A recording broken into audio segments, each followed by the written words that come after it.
जैसे कि गाइस आप लोगों ने लास्ट एपिसोड के अंदर देख लिया था, लू फेंग और जिंगिंग मास्टर की फाइट हो रही थी एंड हमें देखने के लिए मिला था जो जिंगिंग मास्टर थे उन्होंने अपनी प्योर फ्लेम की इस्तेमाल की थी जो कि डार्क पैलेस की फ्लेम थी। लेकिन ये जो फ्लेम होती है ये लू फेंग का कुछ भी नहीं बिगाड़ पाती, क्योंकि जो लू फेंग होता है उसकी पूरी बॉडी के ऊपर एक ब्लैक कलर का लिक्विड आ चुका था एंड ये जो लिक्विड था ये लिक्विड था ब्लैक एबिसिस वाटर का। जिसके बाद जो जिंगिंग मास्टर होता है वो अपनी फ्लेम को विड्रॉ कर लेता है। वही जो लू फेंग का भी वो जो ब्लैक लिक्विड होता है वो वापिस से उसके कपड़ों के अंदर चला जाता है। के बाद जिंगिंग मास्टर कहता है कि उनके पास एक एक्स है, यानी कि एक कुल्हाड़ी जो कि डार्क पैलेस की कुल्हाड़ी है। कुल्हाड़ी का इस्तेमाल वो अपने डार्क पैलेस के अंदर प्रिजनर्स को टॉर्चर करने के लिए इस्तेमाल करते हैं या फिर उन्हें मारने के लिए। उसी के बाद ये जो बंदा होता है ये थॉर की तरह अपना हाथ ऊपर करता है एंड इसके हाथों के अंदर उसका बड़ा सा कुल्हाड़ा आ जाता है। अपना कुल्हाड़ी का इस्तेमाल करते हुए वो लू फेंग से कहता है कि ये मेरा one of the strongest move है। लू फेंग भी इस मूव को देख के थोड़ा सा एक्साइटेड हो जाता है एंड कहता है कि मुझे भी स्वॉर्ड फाइटिंग कुछ ज्यादा ही पसंद है। 3 सेकंड के ऊपर लू फेंग जैसे अपने हाथों को वेव करता है हम लोग को 88,000 गैलेक्सी स्वॉर्ड देखने के लिए मिल सकती थी जो कि अचानक से आसमान के अंदर फॉर्म हो जाती है। जैसे ये लोग यहाँ पे अपने मूव्स को परफॉर्म करने लगे थे ये पूरी की पूरी जगह हिलने लग गई थी, इसलिए काफी ज्यादा स्टेबल थी क्योंकि ये जो 13 स्टार हॉल थी ये लगभग 13 एम्पर लेवल के वॉरियर्स के थ्रू बनाई गई थी। के अंदर काफी सारी टेरिफाइंग फॉर्मेशंस थी। 2 चौधरी मास्टर्स के फाइट करने से इस जगह को कुछ भी नहीं होने वाला था। ये सारे लोग इस वक्त इस फाइट को काफी ज्यादा मजे के साथ देख रहे थे एंड वो लोग काफी ज्यादा ही एक्साइटेड थे। इसी के साथ हम लोग को देखने के लिए मिलता है वो जो बंदा होता है वो अपने उस बड़े से कुल्हाड़ी को लू फेंग की तरफ फेंक देता है। वही जो लू फेंग होता है वो भी अपनी 80,000 गैलेक्सी स्वॉर्ड लाइट्स को इस पर्सन की तरफ फेंक देता है। नेक्स्ट मोमेंट के अंदर उस बंदे की कुल्हाड़ी एंड लू फेंग के वो ब्लेड लाइट वो दोनों एक दूसरे से टकराते हैं। बहुत जोर का कोलिजन होता है एंड जो लू फेंग की 80,000 स्वॉर्ड लाइट थी वो मर्ज होके एक के अंदर कन्वर्ट हो गई थी, यानी कि एक बहुत बड़ी यूज थी स्वॉर्ड लाइट। हम लोग को देखने के लिए मिलता है कि लू फेंग की जो स्वॉर्ड लाइट होती है वो उस बड़े से कुल्हाड़ी को काट देती है बीच में से। नेक्स्ट मोमेंट के अंदर हम लोग को देखने के लिए मिलता है वो जो कुल्हाड़ी होती है वो अपने आप ठीक हो जाती है। वही वो कुल्हाड़ी ठीक होने के बाद ये जो पैलेस मास्टर होता है अपनी कुल्हाड़ी को वापस से बुला लेता है। इसके बाद वो लू फेंग की तारीफ करते हुए कहता है कि तुम सही में तुम काफी ज्यादा पावरफुल हो।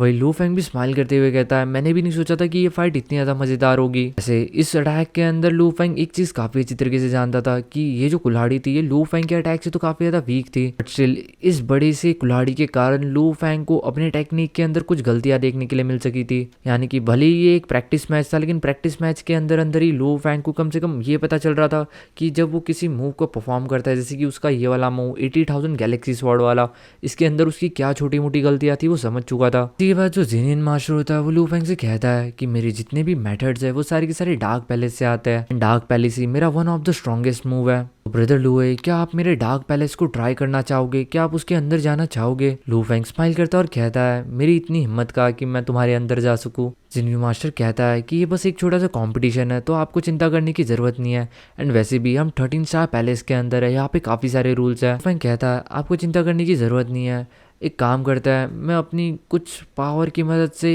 एक इंकाग्नेशन बनाता हूँ जिसको आप डार्क पैलेस के अंदर डालने की कोशिश करो। जिसके बाद वो बंदा कुछ भी नहीं कहता, लू फेंग जैसे अपने हाथों को वेव करता है उसका एक इंकाग्नेशन फॉर्म हो जाता है जो कि सिल्वर कलर का था। वही जो पैलेस जुआन मास्टर थे वो भी काफी ज्यादा खुश हो जाता है, वो इमीडिएटली उस सिल्वर कलर को अपने डार्क पैलेस के अंदर कैप्चर करने की कोशिश करता है एंड नेक्स्ट मोमेंट के अंदर उसका जो डार्क पैलेस था यानी कि उसकी बॉडी के अंदर से इतनी ज्यादा पावरफुल वैक्यूम फोर्स निकल रही थी लू फेंग के उस सिल्वर बॉडी को अपने अंदर खींचने की कोशिश कर रही थी। लू फेंग की बॉडी अपनी जगह से 10 से मस नहीं हो रही थी, बंदा लगभग अपनी पूरी जान लगा देता है लेकिन उसके बाद भी वो लू फेंग की बॉडी को नहीं हिला पाता। चीज देख के वो जो बंदा था वो पूरी तरीके से शॉक हो चुका था, उसका one of the most strongest move वो इवन लू फेंग के रिकॉग्निशन को नहीं हिला पा रहा। तो अगर लू फेंग ने अपनी ओरिजिनल बॉडी को रखा होता तो फिर तो मतलब कोई पॉइंट ही नहीं बनता। गाइस जो लू फेंग था क्योंकि उसकी जो विल पावर थी वो ऑलरेडी गॉड किंग लेवल के 2nd लेवल के ऊपर पहुंच चुकी थी, तो लू फेंग ने अपनी विल पावर की मदद से अपने सिल्वर फिगर को पकड़ के रखा था एंड लिटरली इस वक्त उसके दिमाग के ऊपर भी काफी ज्यादा प्रेशर आ रहा था। वही वो जो पैलेस मास्टर थे वो मन ही मन सोच रहे थे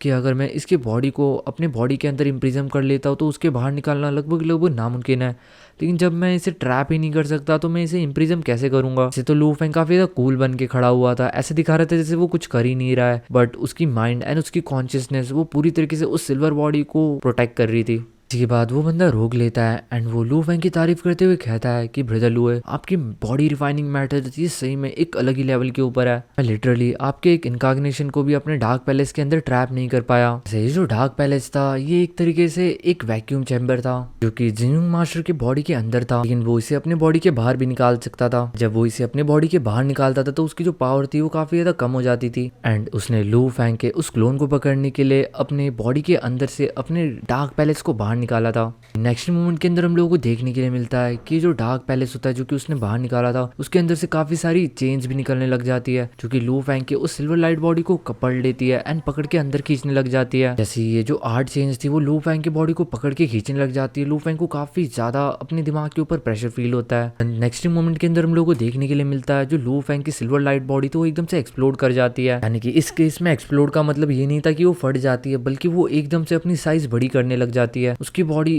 पलक झपकती काफी ज्यादा बड़ी हो जाती है एंड उसकी बॉडी क्योंकि इतनी ज्यादा बड़ी हो गई थी तो वो जो चेंज थी वो उसकी बॉडी से जो बंधी हुई थी वो थोड़ी थोड़ी टूटने लग जाती है। स्टिल वो काफी ज्यादा मजबूत थी इसलिए वो टूटती नहीं है। इवन उन 8 चेन्स का भी साइज काफी ज्यादा बड़ा बड़ा हो जाता है। लू फैंग मन ही मन कहता है कि उसका जो ट्रांसफॉर्मेशन मेथड है ये पूरी तरीके से इनविंसिबल है, बट जब उसे अभी इस वक्त इन 8 चेन्स के द्वारा बांध दिया गया है तो उसकी बॉडी लिटरली ट्रांसफॉर्म नहीं कर पा रही। यानी कि एक तरीके से वो उसकी बॉडी इस चीज से डायरेक्टली नहीं निकल पा रही। अगर उसे इन चेन से छूटना है तो उसे अपनी फिजिकल स्ट्रेंथ का इस्तेमाल करना पड़ेगा। लू फैंग की जो सिल्वर बॉडी थी वो ऑलरेडी काफी ज्यादा बड़ी हो चुकी थी, वो लगभग इस मेन हॉल के रूफ को टच कर रही थी। लू फैंग कहता है कि ब्रदर जियानु, आपका ये जो सीक्रेट पैलेस है ये इंडीड काफी ज्यादा पावरफुल है। मेरा जो इनकॉग्निशन है ये लिटरली आपके उन चेन्स को ब्रेक नहीं कर पा रहा। जियानु कहता है कि ब्रदर लू है आप भी क्या ही मजाक कर रहे हो, मैं इवन आपके उस सिल्वर इनकॉग्निशन को अपने डार्क पैलेस के अंदर खींच भी नहीं पाया। अगर मैं आपके इनकॉग्निशन को बांध भी देता हूँ तो मैं आपका क्या ही उखाड़ लूंगा। स्टिल आपके इनकॉग्निशन का कुछ भी नहीं बिगाड़ सकता।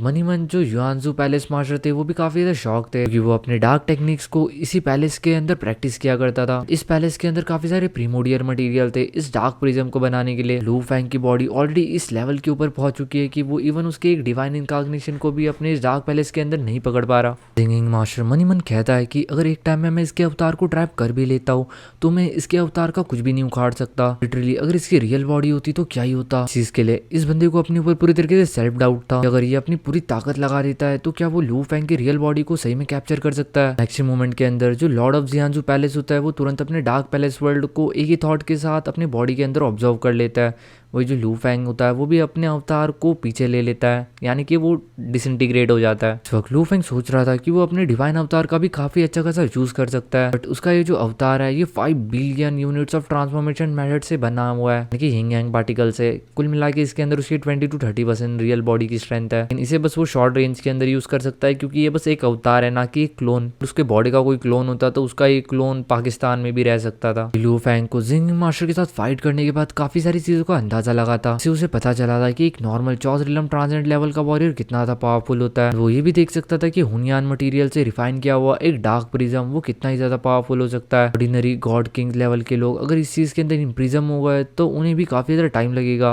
इस डार्क प्रिज्म से बाहर निकलने में। इसी के बाद ये दोनों बैठ के दारू पीते हैं एंड जिंग मास्टर लू फैंग को कहता है कि आज ब्रदर लूहे के साथ प्रैक्टिस करके मुझे पता चला कि चौज रिलम ट्रांसेंडेंट लेवल के वो लोग जो कि फिजिकल बॉडी लीनियज के थ्रू आगे बढ़ते हैं वो कितने पावरफुल होते हैं। बाकी के यहाँ पे जितने भी गेस्ट थे वो तो पूरी तरीके से शॉक हो चुके थे इन लोगों की बैटल को देख के। ये बस एक फ्रेंडली मैच था, लेकिन उसके बाद भी जिस लेवल के ऊपर ये मैच हुआ था वो एक अलग ही लेवल था। आफ्टर ऑल इन लोगों की फटी भी क्यों ना, क्योंकि एक चौजरिलम ट्रांसेंडेंट लेवल का वॉरियर लगभग गॉड किंग लेवल के इनिशियल लेवल का वॉरियर ही माना जाता है कुछ। एंड इन दोनों की बस झाड़ भर की पावर इन लोगों को पूरी तरीके से धरती से गायब करने के लिए इनफ है।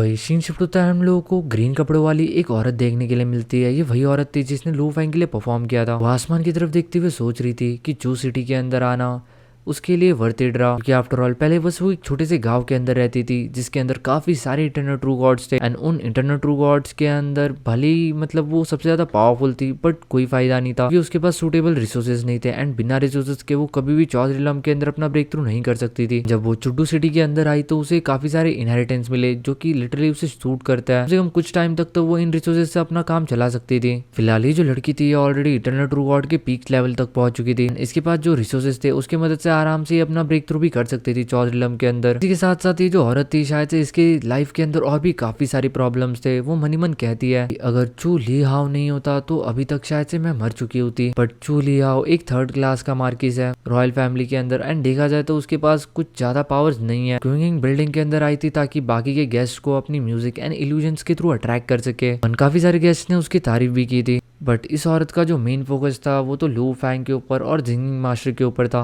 एट द एंड कुछ होता नहीं है ज्यादा, लेकिन स्टिल वो थोड़ी बहुत कंफर्टेबल थी। उसे लग रहा था कि उसने ट्राई किया है, सब सही जा रहा है, थोड़ा टाइम लगेगा लेकिन सब बढ़िया हो जाएगा। वो इन सब चीजों के बारे में सोच ही रही थी, तभी वो अचानक से दो फिगर्स को अपनी तरफ आते हुए देखती है एंड इन दोनों को देखते हुए समझ जाती है ये कौन है। वो तुरंत अपनी गर्दन झुका के ग्रीट करती है लू फैंग को। भले ही बाहर से ये काफी ज्यादा नॉर्मल लग रही थी, लेकिन अंदर से इसकी धड़कनें काफी ज्यादा तेज हो चुकी थी लू फैंग को देख के। लू फैंग इस लड़की से कहता है कि चलो मुझे कुछ गाने सुनाओ जिसके अंदर तुम अच्छी हो। वही मोरुशा भी लू फैंग के पीछे ही था। मोरुशा हाथ के अंदर एक बड़ा सा वाइन का मग लेके चल रहा था। मोरुशा को घंटा भी इन सब चीजों से कोई फर्क नहीं पड़ता था। लिटरली कभी समझ नहीं आता था उसके मास्टर को ये सब गाने वाने सुनना इतना ज्यादा पसंद क्यों है, क्योंकि जो मोरुशा था वो एक वर्ल्ड बीस्ट था, इसलिए उसका कोई भी इंटरेस्ट नहीं था म्यूजिक सुनने में। जब लू फैंग हॉल में बैठ के म्यूजिक वगैरह सुनता रहता था तो ये बस कोने में बैठ के अपनी दारू पीता रहता था। एंड लू फैंग म्यूजिक सुन सुन के अपने 7 इमोशन रिफाइनिंग हार्ट मेथड का इस्तेमाल कर रहा था ताकि उसकी विल और ज्यादा होन हो। लू फैंग कहीं ना कहीं जानता था कि ये जो लड़की है इसे मदद की जरूरत है। एंड लू फैंग ये चीज भी जानता था कि चड्डू सिटी के अंदर तुम कभी भी किसी और के ऊपर पूरी तरीके से डिपेंड नहीं रह सकते। सिटी के अंदर अगर सर्वाइव करना है तो तुम्हें लड़ना होगा। स्टिल जो लू फैंग था वो इस लड़की की थोड़ी बहुत लगभग एक बार तो मदद करना ही चाहता था। लू फैंग ने इस लड़की को चूज किया था। नेक्स्ट मोमेंट के अंदर वो जो लड़की होती है वो अपने रिबन्स के मदद से एंड कुछ पानी के वाटर ड्रॉपलेट्स का इस्तेमाल करते हुए कुछ इल्यूजन्स क्रिएट करती है जो कि दिखने में काफी तो सुंदर लग रहे थे। एंड वो लू फैंग के हार्ट को अराउज करने की कोशिश कर रही थी। वही जो लू फैंग था वो भी अपने 7 इमोशन माइंड रिफाइनिंग मेथड का इस्तेमाल कर रहा था ताकि इसके अंदर और ज्यादा डीप हो जा सके। ये जो लड़की थी ये अपनी म्यूजिक मैजिक का इस्तेमाल कर रही थी ताकि उसकी गलती से भी कोई गलती ना हो। लू फैंग काफी टाइम तक इस लड़की को ऑब्जर्व करता है, जिसके बाद फाइनली वो उसे रुकने के लिए कह देता है। वही वो जो लड़की होती है वो भी रुक जाती है। लू फैंग कहता है आज के लिए इतना बहुत है, हम अगली बार मिलेंगे। जिसके बाद लू फैंग उठता है एंड यहाँ से जाने लग जाता है। वही जब लू फैंग उठ के जा रहा होता है, जो मोरुशा होता है वो भी पीछे से लू फैंग के पीछे पीछे जाने लग जाता है उठ के। लेकिन फिर वो उस लड़की की तरफ देखता है एंड कहता है अच्छा तेरा नाचने का कितना हुआ बता। मतलब ये चीज बोल के मोरुशा ने लिटरली उस लड़की की बेइज्जती कर दी थी। कि मोरुशा से कहती है कि क्विंग टावर के लिए ये काफी तक गर्व की बात है कि ग्रेट सेज लू है हमारा म्यूजिक सुनने के लिए आए, उनके लिए कोई भी चार्ज नहीं है। मोरुशा कहता है कि मेरे मास्टर वो काफी तक दरिया दिल है, लेकिन वो किसी के मजे मुफ्त में नहीं उठाते। बताओ कि तुम्हारा कितना हुआ। गाइस लिटरली मोरुशा की हरकतें देख के तो ऐसा लगता है ना कि उसे लिटरली जिंदगी में कोई गर्लफ्रेंड नहीं मिल सकती। कि जो मोरुशा था वो इसे 2 बार इसकी कीमत पूछ चुका था, तो वो तीसरी बार डिनाई नहीं कर पाती एंड वो कहती है कि 10 ग्रेन्स कॉस्मिक सैंड के बहुत होंगे। भाई जो मोरुशा होता है वो अपने हाथों को वेव करता है एंड तुरंत उसके हाथों के अंदर 10 ग्रेन्स आ जाते हैं कॉस्मिक सैंड के, क्योंकि वो इस लड़की के ऊपर फेंक देता है लिटरली।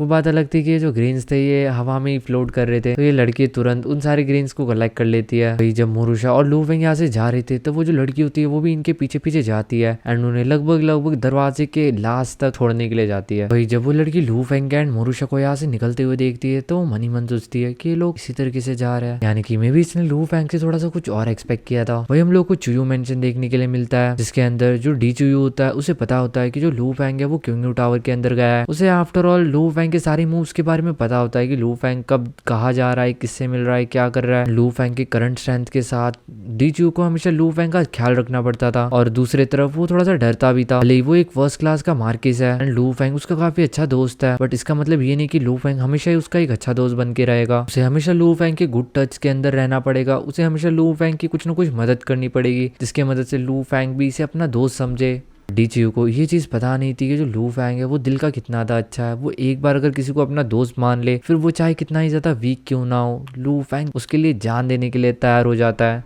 डी चुयू मन ही मन सोचता है कि जो लू है उसे म्यूजिक सुनना काफी था पसंद है। इवन हुआंग सिटी के अंदर भी वो म्यूजिक के अंदर पूरी तरीके से खो जाया करता था। इवन वो काफी बार अपना कंट्रोल भी खो चुका था। इसी तरीके से जो लू फैंग की सबसे पहली मुठभेड़ हुई थी हुआंग सिटी के अंदर, उसके अंदर उसने लिटरली एक इटरनल ट्रू गॉड का दिल बाहर निकाल दिया था। तभी सभी लोगों को पता चला था कि जो लू फैंग है वो जितना ज्यादा शरीफ दिखता है उतना ज्यादा शरीफ है नहीं। अभी करंट पार्टी के अंदर जो भी वहाँ पे म्यूजिक परफॉर्म करने के लिए आया था, लू फैंग काफी ज्यादा रुचि के साथ इन लोगों की म्यूजिक को सुन रहा था।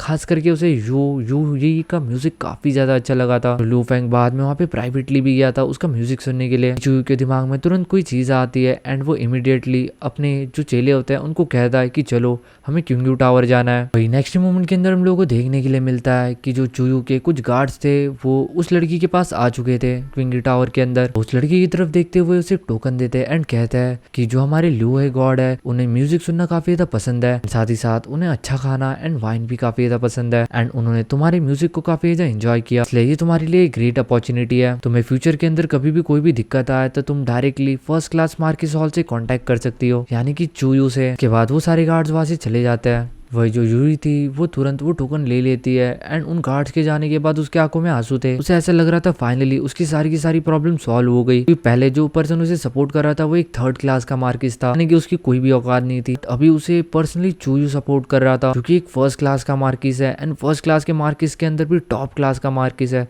क्योंकि उसका जो गेस्ट ऑफिशियल है यानी कि लू फैंग वो ट्रांसजेंड लेवल के ऊपर है। डेफिनेटली चूयू काफी ज्यादा पॉपुलर हो चुका है एंड चूयू जैसे बंदे से सपोर्ट मिलना ये बहुत बड़ी बात थी। वही जो लू फैंग के दिन थे चड्डू के अंदर वो काफी ज्यादा अच्छे बीत रहे थे इस वक्त। अगर जो लू फैंग था वो अगर चौधरीलम के पीक के ऊपर भी होता तो फिर भी काफी सारी फोर्सेज होती जो कि लू फैंग को उंगली करने की कोशिश करती। जो लू फैंग था क्योंकि वो ऑलरेडी चौधरीलम ट्रांसजेंड लेवल के ऊपर पहुंच चुका था, तो कोई भी अभी लू फैंग से दुश्मनी नहीं करना चाहता था। सब लोग लू फैंग से दोस्ती करना चाहते थे, इंक्लूडिंग वो सारे के सारे फर्स्ट क्लास मार्किस जिनसे लू फैंग की मुठभेड़ हुई थी। यहाँ तक कि जो लू फैंग था उसने भी इन सभी लोगों के बारे में थोड़ी बहुत इन्फॉर्मेशन निकाली थी एंड उसे पता चला था कि जितने भी फर्स्ट क्लास मार्किस है यानी कि फर्स्ट क्लास मार्किस के अंदर टोटल 7 लोग हैं एंड 7 लोगों में से जो 6 लोग हैं वो सब अच्छे ही है, लेकिन बस वो जो 7वां पर्सन है यानी कि मार्किस चू युआन वो थोड़ा सा मतलब संगी टाइप का इंसान है। चू युआन को ऑलरेडी लू फैंग ने अच्छा खासा सबक सिखा दिया था। लास्ट टाइम लू फैंग ने उसका भरता बना दिया था लिटरली, एंड उस दिन के बाद से आज तक उसने कभी भी लू फैंग को अपनी शक्ल नहीं दिखाई। बट लू फैंग को पर्सनली इस बंदे से भी कोई दुश्मनी नहीं थी, ना वो इस बंदे से नफरत करता था, क्योंकि ये बंदा थोड़ा संगी किस्म का था एंड थोड़ा गर्म मिजाज का इसलिए भी था क्योंकि इसके रगों के अंदर बहने वाला वो जो खून था वो एक रॉयल ब्लड लाइन थी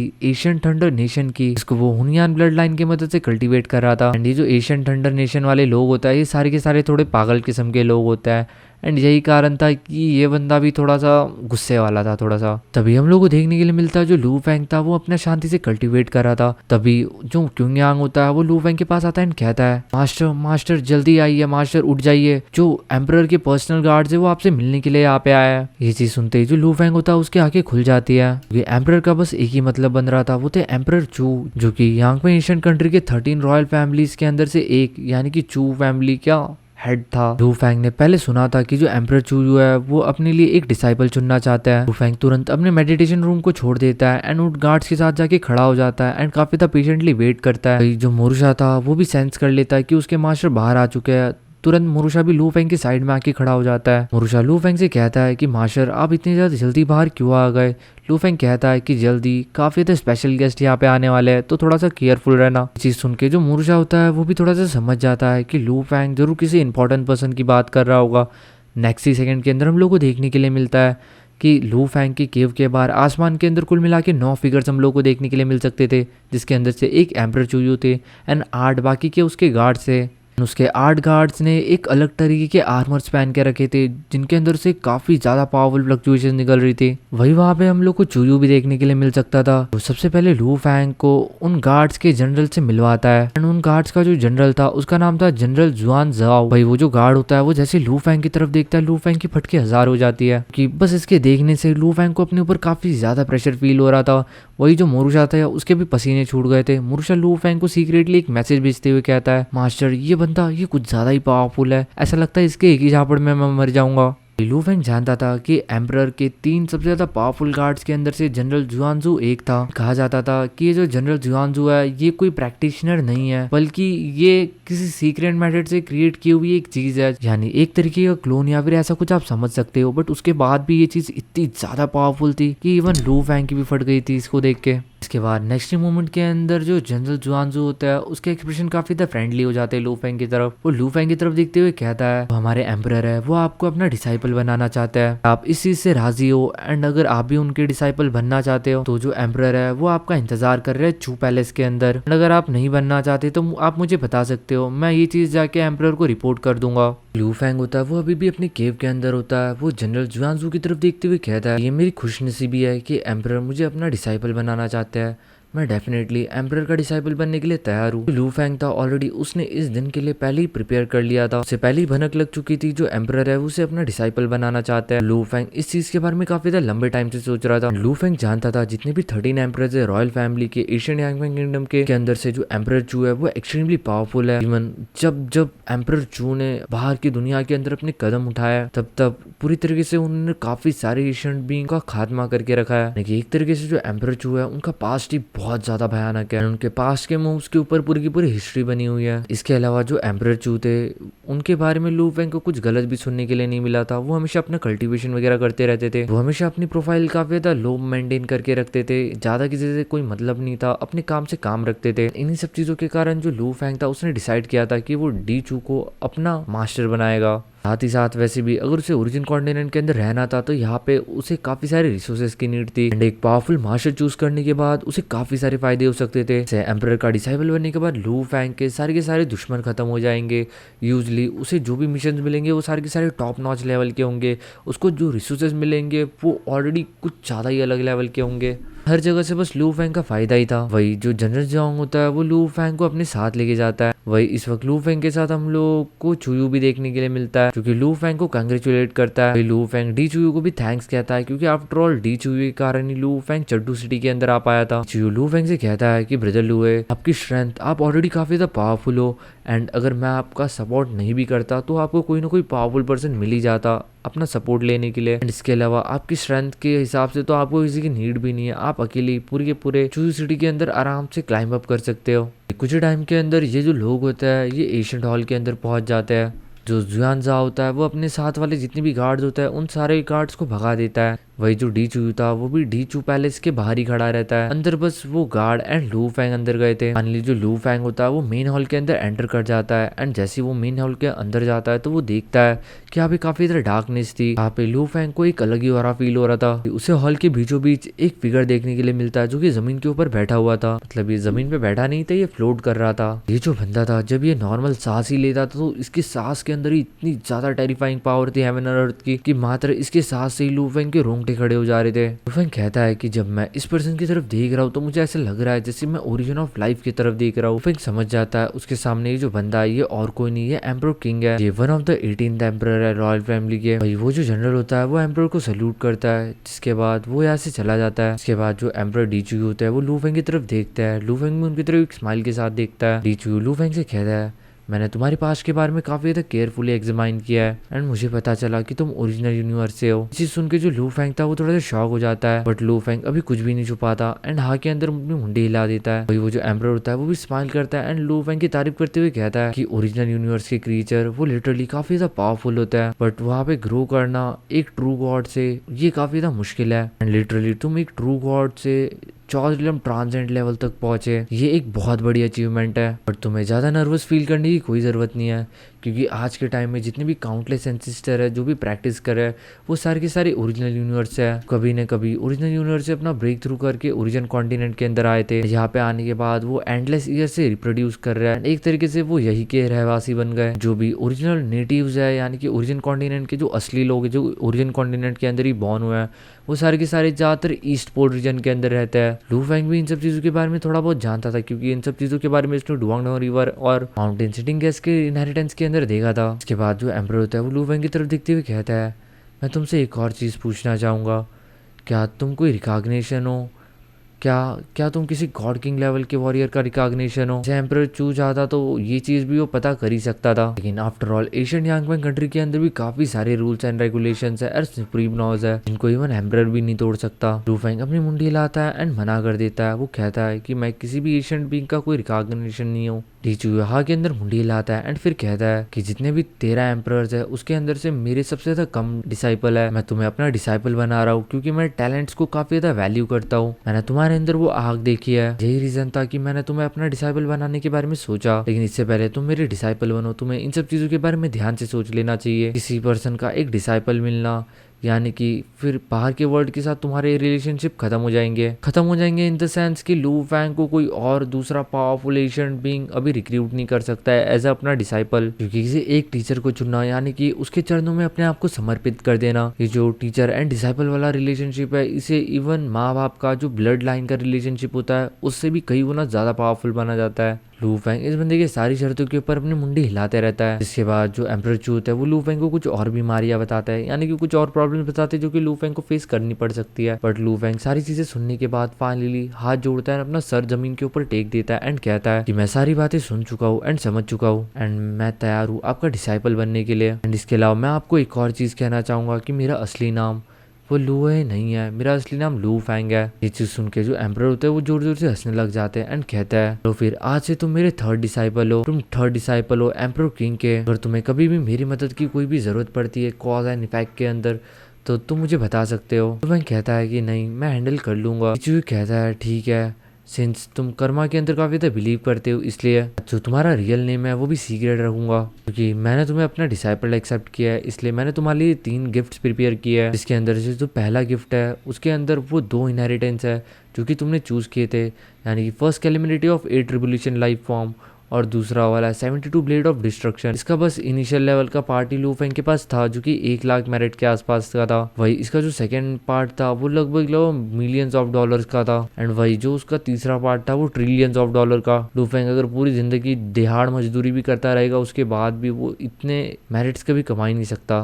एम्परर चुयू लू फैंग से कहता है ऑफ कोर्स मैं तुम्हें जो भी इनहेरिटेंस दूंगा वो सारे के सारे इनहेरिटेंस गॉड किंग के अल्टीमेट लेवल के एक्सीड नहीं करेंगे। जब तक तुम गॉड किंग लेवल के ऊपर नहीं पहुंच जाते अल्टीमेट रिलम के तब तक ये सारे के सारे जो रिसोर्सेज है वो तुम्हारे लिए पूरी तरीके से फ्री है। फर्स्ट कैलिमिलिटी ऑफ 8 लाइफ फॉर्म और 72 ब्लेड ऑफ डिस्ट्रक्शन। लू फैंग को पता नहीं ये सारे के सारे रिसोर्सेज इकट्ठा करने के लिए क्या क्या पापड़ बेलने पड़ते। लू फैंग पहले काफी ज्यादा फकीर था, इवन अगर वो चाहे भी तो वो अपने मनपसंद रिसोर्सेज को नहीं खरीद सकता था एंड वो हमेशा डीचयू के ऊपर भी डिपेंड नहीं रहना चाहता था। लेकिन आज फाइनली ऐसा लग रहा है कि आधी प्रॉब्लम सॉल्व हो गई। जो भी रिसोर्सेज इस वक्त लू फैंग को मिल रहे थे, इन रिसोर्सेज को पाने के लिए जो गॉड किंग लेवल के फाइटर्स होते थे लिटरली अपनी जान की बाजी लगा दिया करते थे। इवन थॉट अभी तक जो लू फैंग को 2 इनहेरिटेंस मिले थे वही लगभग 200 मिलियन मेरिट्स के आसपास थे एंड इतने मेरिट्स इकट्ठा करने के लिए लू फैंग को अपने पूरा का पूरा जन्म लग जाता। एंड यही फर्क होता है एक आउटसाइडर के बीच में और एक डायरेक्ट डिसाइपल के बीच में। डीचू लू फैंग की तरफ देखता है एंड कहता है कि जो सेकंड गिफ्ट मैंने तुम्हारे लिए प्रिपेयर किया है वो इस स्टोन बॉक्स के अंदर है। जैसे वो उस स्टोन बॉक्स को ओपन करता है तो उसके अंदर 10 रेडिश फ्रूट्स हम लोगों को देखने के लिए मिल सकते थे। उसकी जो फ्रेगनेंस थी वो एक अलग ही लेवल की थी, जस्ट इसकी स्मेल सूंघती ऐसे लू फैंग को लग रहा था उसका दिमाग काफी ज्यादा तेजी से दौड़ने लग गया है, उसकी सोल एकदम से नरिश हो चुकी है। लू फैंग को बताता है कि ये हुनियान क्रिस्टल फ्रूट है एंड ये जो फ्रूट है ये एक्चुअली उन्हें उनके एंसेस्टर के द्वारा दिया गया है। अभी ये जो फ्रूट्स है ये उनके किसी भी काम के नहीं है। उन्होंने डिसाइड किया है कि ये 10 के 10 फ्रूट वो लू फैंग को दे देंगे। लू फैंग को बताता है कि ये जो हुनियान क्रिस्टल फ्रूट है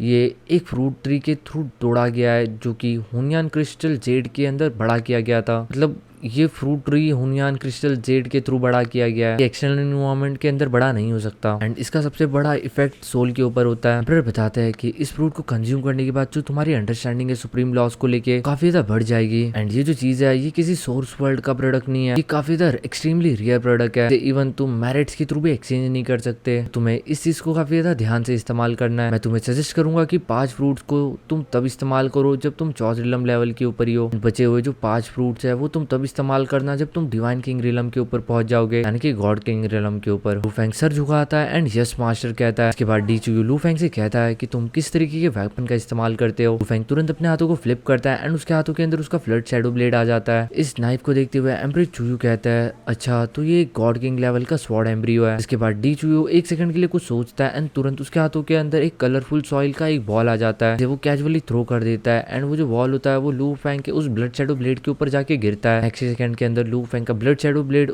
उस सॉइल को पूरी तरीके से अपने बॉडी के अंदर ऑब्जर्व कर लेता है। इसके बाद जो एम्परर होता है वो कहता है कि तुम्हारा ये जो स्वॉर्ड है वो इस वक्त first level of divine king weapon के ऊपर है। इसका जो पोटेंशियल है वो भी काफी ज्यादा बढ़ चुका है इस वक्त, अगर तुम इसके ऊपर काम करोगे तो ये आराम से ultimate level of divine king realm के ऊपर पहुंच चुका है। मैंने बस तुम्हें मेन मटेरियल दिया है, बाकी की छोटी मोटी मटेरियल्स तुम्हें खुद से प्रिपेयर करनी पड़ेगी ताकि तुम अपने इस स्वॉर्ड को और ज्यादा पावरफुल बना सको। के बाद ये चीज बोलते ही जो एम्परर चू होता है उनके बॉडी के अंदर से एक लाइट निकलती है जो कि लू फैंग के ऊपर गिरती है एंड वो कहता है इस चीज के अंदर सारे के सारे डिटेल मैटर्स लिखे गए हैं कि किस तरीके से तुम अपने वेपन्स को नर्चर कर सकते हो, यानी कि किस तरीके से लू फैंग को किन किन चीजों की जरूरत पड़ेगी अपने इस एम्ब्रियो ब्लेड को और ज्यादा पावरफुल बनाने के लिए। इसके बाद एम्परर चू लू फैंग से कहता है कि हमारे जो एंसेस्टर हैं उन्होंने हमें ऑर्डर दिया है कि इवन थॉट तुम डायरेक्ट डिसाइपल ही क्यों ना हो, बट उसके बाद भी तुम्हें सारे के सारे मेरिट्स खुद से इकट्ठा करने पड़ेंगे। लू फैंग अपना सर झुकाता है एंड थैंक्स कहता है एम्परर चू को। कहता है जो 3 गिफ्ट्स आपने मुझे दिए है ये सही में काफी ज्यादा मेरे लिए वैल्यूएबल है। चू लू फैंग से कहता है कि मैं स्टूडेंट्स को पढ़ाने में इतना अच्छा नहीं हूँ,